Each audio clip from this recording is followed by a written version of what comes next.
네, 먼저 클래식 명곡을 한 곡을 감상하겠습니다. 클래식 명곡, 네, 들어주세요. 네.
네, 우리가 잘 아는 아빠하고 나하고 만든 꽃밭에 이런 동요입니다.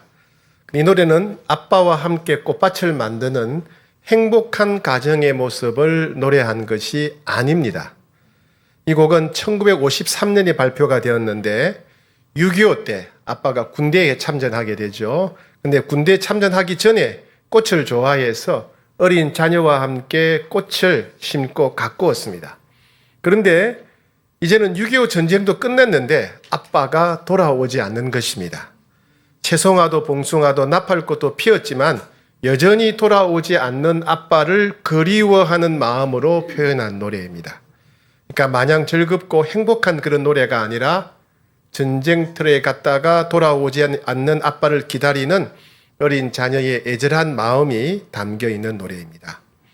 이 노래는 채송화, 봉숭아, 나팔꽃을 통해서 아빠의 사랑을 표현하고 있습니다. 그렇죠? 이 채송화나 봉숭아나 나팔꽃은 아빠의 사랑을 기억하게 만드는 그 상징이지요. 아빠를 그리워하는 모습이 담겨 있습니다. 네, 채송화, 봉숭아, 나팔꽃이 아빠의 사랑을 느끼게 했듯이 예수님은 하나님의 사랑의 표현이라고 할 수 있습니다. 오늘 주신 말씀 9절, 10절 말씀을 같이 받들어 읽겠습니다. 9절, 10절 시작. 하나님의 사랑이 우리에게 이렇게 나타난 바 되었으니 하나님이 자기의 독생자를 세상에 보내심은 그로 말미암아 우리를 살리려 하심이라. 사랑은 여기 있으니 우리가 하나님을 사랑한 것이 아니요 하나님이 우리를 사랑하사 우리 죄를 속하기 위하여 화목제물로 그 아들을 보내셨습니다. 예, 하나님이 죄인된 아들을 죄인된 우리를 위해서 예수님을 보내주셨습니다. 죄인된 우리를 위해서 예수님을 보내주신 것은 하나님이 우리를 사랑하시기 때문입니다. 우리는 하나님을 알지도 못했습니다. 하나님을 알지도 못하는 우리를 위해 예수님을 보내주신 것, 바로 우리를 사랑하시기 때문입니다. 하나님은 예수님을 우리 대신 죽임을 당하는 화목제물, 속죄제물로 내어주셨습니다. 하나님이 죄인된 우리를 위해 예수님을 화목제물, 속죄제물로 내어주신 것은 오직 우리를 사랑하시기 때문입니다. 하나님이 예수님을 십자가에서 끔찍하게 고통을 당하게 하시고 또 예수님을 버리신 것은 우리를 사랑하시기 때문입니다. 하나님이 우리를 너무나 사랑하셨기 때문에 예수님을 십자가에서 끔찍한 고통을 당하게 하시고 또 예수님을 버리셨던 것입니다. 하나님이 예수님의 보혈로 우리를 씻겨주시고 우리를 하나님의 자녀로 삼아주신 것은 우리를 사랑하시기 때문입니다. 하나님은 오직 우리를 사랑하시는 마음 때문에 우리를 자녀로 삼아주신 것입니다. 우리는 예수님을 생각할 때마다 하나님의 놀라운 사랑, 영원한 사랑, 다 이해할 수도 없고 계산할 수도 없는 그 사랑을 우리가 보게 됩니다. 어떤 시인은 죄인된 우리를 위해 아들을 버리면서까지 사랑하셨다고 해서 하나님의 사랑을 바보 같은 사랑이다, 이렇게 표현하기도 했습니다. 아무 쓸데없는 죄인을 사랑하셨으니 바보 같은 사랑이지요. 아무 자격 없는 인간을 위해 대신 죽으셨으니 바보 같은 사랑이지요. 이렇게 노래했습니다. 이와 같이 우리는 예수님을 볼 때마다 나를 내 있는 모습 그대로 사랑해 주시는 하나님, 무한히 영원히 사랑해 주시는 하나님 아버지의 사랑을 우리는 느끼게 됩니다. 우리가 예수님을 바라볼 때마다 하나님은 우리에게 이렇게 말씀하십니다. 사랑한다, 사랑한다, 내가 너를 사랑한다. 내 생명을 내어주기까지 사랑한다. 사랑한다, 사랑한다, 내가 너를 영원히 사랑한다. 사랑한다, 사랑한다, 내가 죽도록 너를 사랑한다. 이와 같이 우리는 예수님을 생각할 때마다 무한한 사랑으로, 영원한 사랑으로 우리를 사랑하시는 하나님의 사랑을 만날 수 있습니다. 그래서 우리가 하나님을 믿는다, 우리가 하나님을 믿는다고 하는 것은 나를 향한 하나님의 이러한 사랑을 믿는다는 이야기입니다. 하나님을 믿는다는 것은 하나님이 나를 사랑하셨기 때문에 예수님을 보내주셨다는 사실을 믿는다는 것입니다. 하나님을 믿는다는 것은 하나님이 나를 사랑하시기 때문에 예수님을 화목제물로, 속죄제물로 보내주셨다는 사실을 믿는 것입니다. 하나님을 믿는다는 것은 하나님이 나를 사랑하시기 때문에 모든 죄를 용서해 주셨다는 것을 믿는다는 것입니다. 하나님을 믿는다는 것은 하나님이 나를 사랑하시기 때문에 나를 자녀로 입양하셨다는 것을 믿는다는 이야기입니다. 하나님을 믿는 사람들은 그래서 하나님이 우리를 사랑하신 것처럼 다른 사람을 사랑하며 살아야 됩니다. 우리가 하나님을 알기도 전에 하나님이 우리를 먼저 사랑하셨기 때문에 우리도 다른 사람을 우리가 먼저 사랑해야 됩니다. 세상 사람들은 상대방이 나를 사랑해 주거나 혹은 상대방에 대해서 사랑스러운 좋은 감정을 느낄 때 그 사람을 사랑하게 됩니다. 하지만 하나님의 사랑을 믿는 사람은 다른 사람이 우리를 사랑해 주지 않더라도 먼저 사랑해야 됩니다. 상대방에 대해서 사랑의 감정, 좋은 감정이 전혀 느껴지지 않더라도 사랑해야 됩니다. 하나님의 사랑을 믿는 사람은 상대방이 부족하고 미성숙해도 있는 모습 그대로 사랑해야 됩니다. 하나님의 사랑을 믿는 사람은 상대방이 나를 싫어하고 미워해도 끝까지 복수하지 않고 사랑해야 됩니다. 하나님의 나라는 사랑받겠다고 손 벌리는 세계가 아니라 사랑하겠다면서 자신을 십자가에 못 박는 그런 나라입니다. 성경 어디에도 사랑하라는 말씀은 많지만은 사랑받기 위해서 노력하라는 말씀은 한 군데도 없습니다. 어떤 사람은 나는 자라면서 사랑을 충분히 받지 못했습니다. 그래서 다른 사람을 사랑하기 어렵습니다. 이렇게 말하는 사람이 있습니다. 하지만 우리는 거듭날 때 하나님의 놀라운 사랑으로 인해서 거듭났습니다. 우리는 어떤 환경에서 자랐든지 간에 이미 하나님의 사랑, 십자가의 사랑으로 충분한 사랑, 영원한 사랑을 받았습니다. 이제 우리들에게 중요한 것은 앞으로 얼마나 많은 사랑을 받으며 살 것인가가 아니라 얼마나 많이 사랑하며 살 것인가입니다. 다시 말씀드리자면 사랑은 감정이 아니라 행동입니다.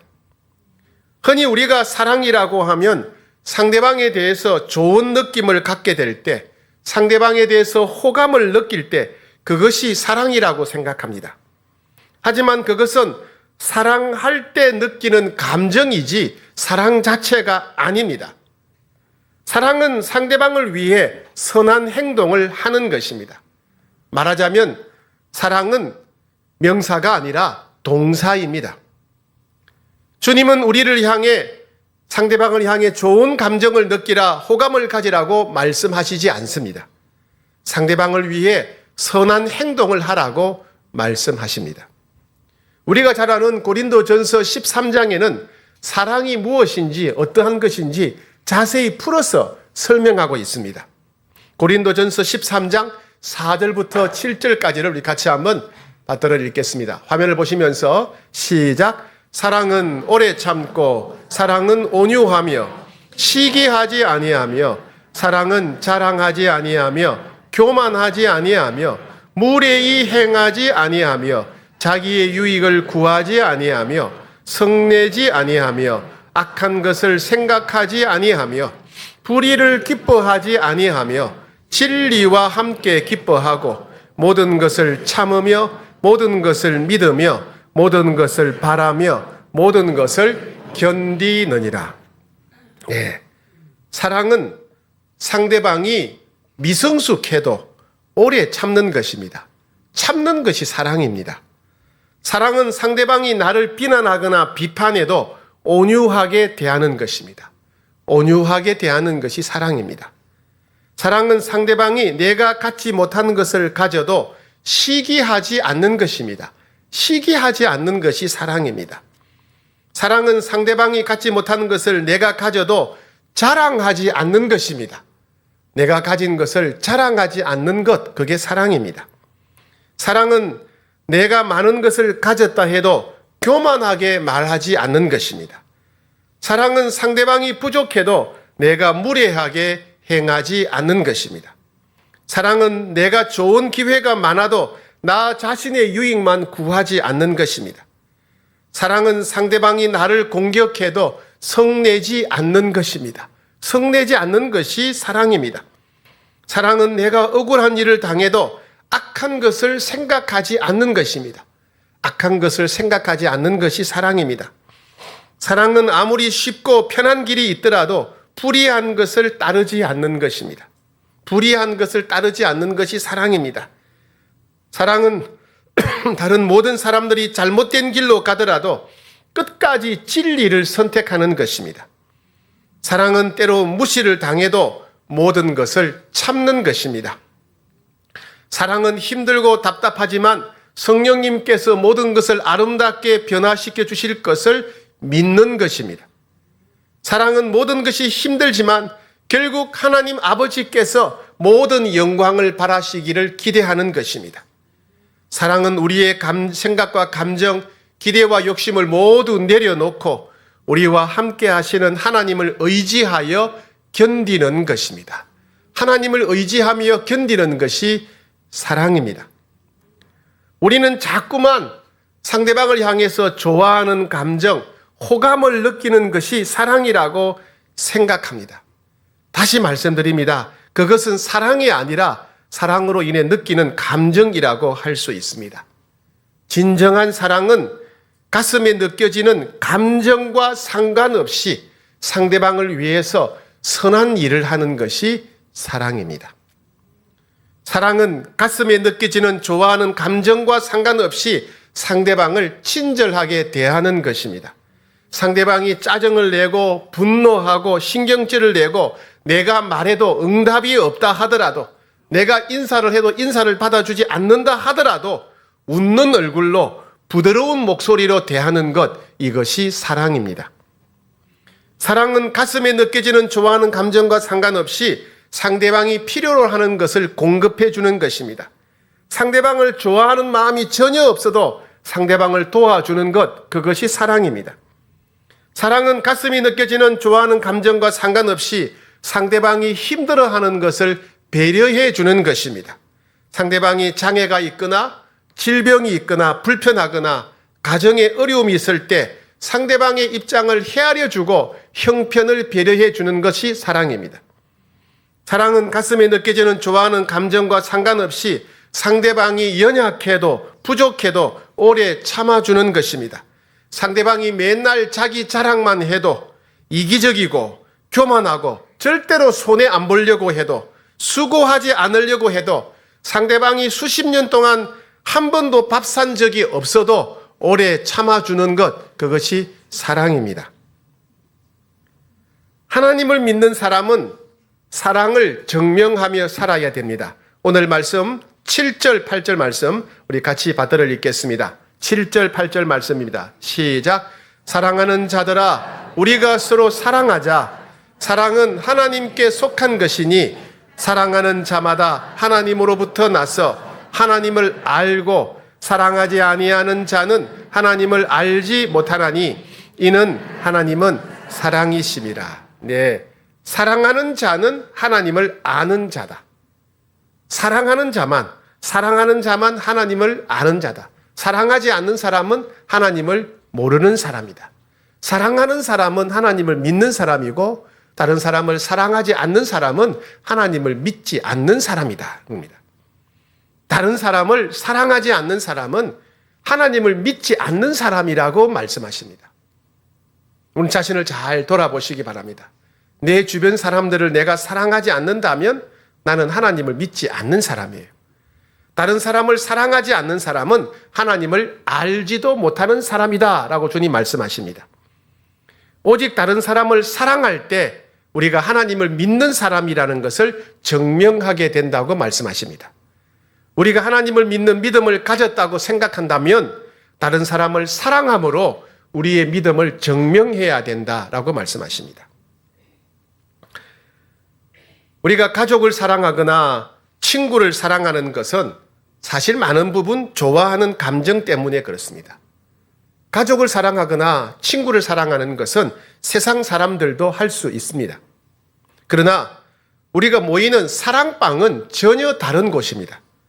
사랑방에는 다양한 사람이 모여 있습니다. 내가 좋아하며 호감을 가지는 사람도 있고 나와 성격도 다르고 살아온 환경도 다른 사람들도 있습니다.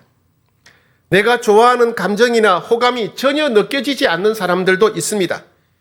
심지어 상대방의 미성숙함으로 인해서 모일 때마다 마음이 불편해지고 참기가 힘든 사람도 있습니다.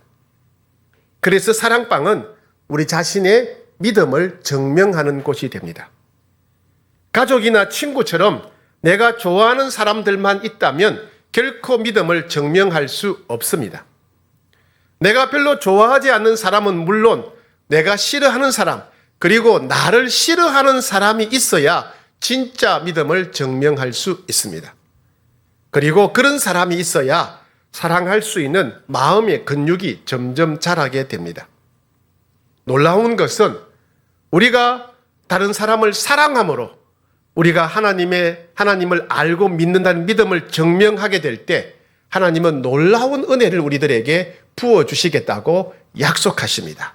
오늘 말씀 11절, 12절 말씀을 같이 읽겠습니다. 시작. 사랑하는 자들아, 하나님이 이같이 우리를 사랑하셨은즉 우리도 서로 사랑하는 것이 마땅하도다.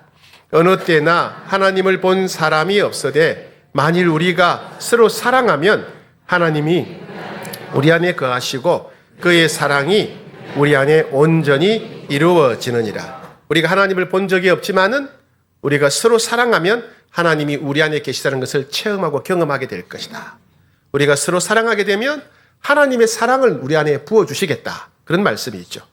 즉 이 말씀은 우리가 하나님의 사랑을 받은 자로서 서로를 사랑함으로 믿음을 증명할 때 첫째, 하나님이 우리 안에 계시다는 것을 체험하게 하시겠다는 말씀입니다. 하나님은 눈에 보이지 않습니다. 하지만 우리가 사랑하게 될 때 하나님이 우리 안에 계시구나. 하나님이 지금 우리 안에서 역사하고 계시구나. 이렇게 깨닫게 될 것이라는 말씀입니다. 우리가 하나님의 사랑을 받은 자로서 서로를 사랑하게 될 때 두 번째로는 우리가 사랑할 때 하나님은 하나님의 사랑을 우리 안에 가득 부어주시겠다. 그렇게 약속하고 계십니다. 현대어 성경에서는 이 구절을 이렇게 번역했습니다. 우리 속에 있는 하나님의 사랑을 더욱 강하게 만들어 주실 것입니다. 이렇게 했습니다. 그렇습니다. 우리가 서로를 있는 모습 그대로 사랑하고 또 사랑하기를 힘쓸 때 우리는 하나님이 우리 안에 계시고 우리 안에서 역사하고 계시다는 것을 경험하게 될 것입니다. 깨닫고 체험하게 될 것입니다. 그리고 하나님의 사랑을 우리 안에 부어주시는 것을 더욱 강력하게 맛보게 될 것입니다. 사람들은 하나님의 살아계심과 하나님의 사랑을 체험하기 위해서 기도를 힘쓰려고 합니다. 열심히 기도하면 병이 낫고 문제가 해결되고 환상을 보거나 음성을 듣거나 은사를 체험하게 되면 하나님이 살아계시구나, 하나님이 나를 사랑하시는구나 하는 것을 깨닫게 됩니다. 근데 오늘 말씀은 이러한 기도 생활과 영적 체험이 아니라 우리가 예를 들면 사랑방 안에서 서로 사랑하게 되면 하나님의 살아계심과 하나님의 사랑을 체험하게 된다, 경험하게 된다, 이렇게 약속하고 계십니다. 사랑하는 여러분, 여러분들은 하나님이 여러분들과 함께 계시다는 것을 체험하고 싶습니까? 그렇다면 다른 사람들을 사랑하기를 힘쓰시면 됩니다. 사랑하기를 힘쓰면 믿음을 증명하게 되고 하나님이 살아계시고 우리들과 함께 계시다는 것을 체험하게 된다고 말씀하십니다. 성격도 다르고 살아가는 환경도 다르고 관심이나 호감이 1도 없다 하더라도 사랑방에서 사랑하기를 힘쓰며 믿음을 증명하게 되면 하나님은 놀라운 사랑을 부어주시겠다, 신비한 사랑을 채워주시겠다, 우리를 기쁘고 즐겁고 행복하게 만들어주시는 놀라운 하나님의 사랑을 우리 안에 가득 채워주시겠다. 이 사랑이 우리 안에 가득하게 될 때 우리는 더할 수 없이 기쁘고 즐겁고 행복하게 됩니다.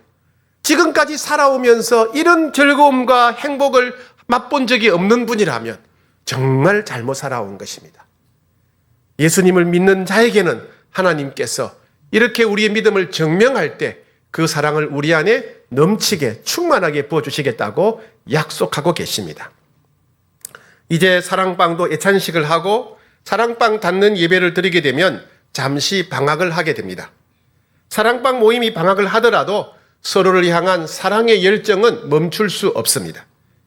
방학 중에도 서로 연락하고 서로를 잘 보살피고 서로를 위해 기도하고 가끔은 차팅 모임도 하면서 사랑하기를 계속 힘써야 됩니다. 가정에서도 직장에서도 오직 더 사랑하기를 힘써야 됩니다. 그러면 틀림없이 주님이 약속하신 대로 하나님이 살아계시고 여러분들과 함께 계시다는 것을 깨닫고 체험하게 될 것입니다. 하나님이 여러분들을 사랑하시고 소중히 여기며 보살펴 주신다는 것을 맛보고 경험하게 될 것입니다. 그런 하나님 나라의 기쁨이 우리 모든 사랑방에 가득하기를 축복합니다. 그 기쁨이 여러분 가정에, 여러분 일터의 직장에 가득하게 되기를 축복합니다.